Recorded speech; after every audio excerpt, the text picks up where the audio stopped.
Et si, en 2100, nous n'étions plus nés, mais fabriqués?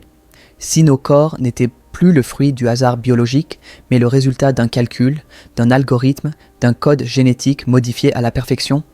Depuis toujours, l'humanité cherche à dépasser ses limites. Mais aujourd'hui, une nouvelle frontière s'annonce, celle où l'humain se transforme lui-même. Une époque où la biologie fusionne avec la technologie, où la chair rencontre le silicium et où nos pensées pourraient un jour être stockées dans une machine. Bienvenue dans l'ère du transhumanisme. Avant d'aller plus loin dans ce voyage vers l'humain du futur, abonne-toi. Ici, on explore l'avenir, l'intelligence artificielle, la conscience et les technologies qui redéfinissent ce que signifie être humain. Allez, installe-toi. On continue. Depuis des millions d'années, l'évolution a suivi son cours naturel. Lente, imprévisible, guidée par la sélection. Mais désormais, ce n'est plus la nature qui décide. C'est nous. Avec les implants cérébraux, les prothèses intelligentes et la modification génétique, l'humain prend le contrôle de sa propre évolution. Imagine un cerveau capable de se connecter à Internet, une mémoire sans faille, un corps qui se régénère, des yeux capables de voir dans l'infrarouge, des organes imprimés en 3D et des gènes débarrassés des maladies. L'humain augmenté ne serait plus soumis aux faiblesses de la nature. Mais alors, si la mort devient optionnelle, si la douleur disparaît, et si nos pensées sont amplifiées par des puces électroniques, sommes-nous encore humains? Ou devenons-nous autre chose? C'est là que l'intelligence artificielle entre en jeu. Car elle n'est plus seulement un outil, elle devient partenaire de notre évolution.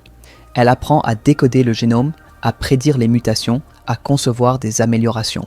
Et demain, peut-être, elle décidera mieux que nous de ce qu'un être humain devrait être. Imagine un monde où des IA sélectionnent les meilleurs embryons, programment la personnalité idéale et ajustent nos capacités selon les besoins de la société. Un futur où naître naturellement serait un risque plutôt qu'un droit, où les non modifiés seraient vus comme des versions obsolètes de l'espèce. Alors une question vertigineuse se pose. Qu'est-ce qui fait de nous des êtres vivants?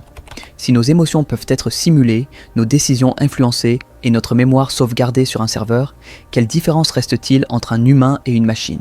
L'amour, la souffrance, la peur, seront-ils encore réels ou simplement des lignes de code? Et surtout, qui contrôlera cette évolution? Une poignée d'entreprises, des gouvernements ou des intelligences artificielles que nous ne comprendrons même plus totalement? Le transhumanisme promet un monde sans maladie, sans handicap et peut-être même sans mort. Mais à quel prix? Si tout peut être corrigé, optimisé, amélioré, n'allons-nous pas perdre ce qui faisait notre beauté, l'imperfection, nos erreurs, nos faiblesses, nos émotions, tout ce qui faisait de nous des êtres profondément humains? Nous aurons gagné la puissance, mais perdu la poésie de notre fragilité. Alors oui, en 2100, peut-être que les enfants ne naîtront plus. Ils seront programmés. Leur ADN sera une œuvre d'ingénierie, leur pensée partagée entre biologie et algorithme.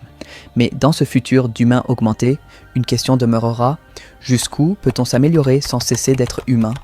Et si, au fond, la plus grande évolution était d'apprendre à rester humain, dans un monde qui ne l'est plus?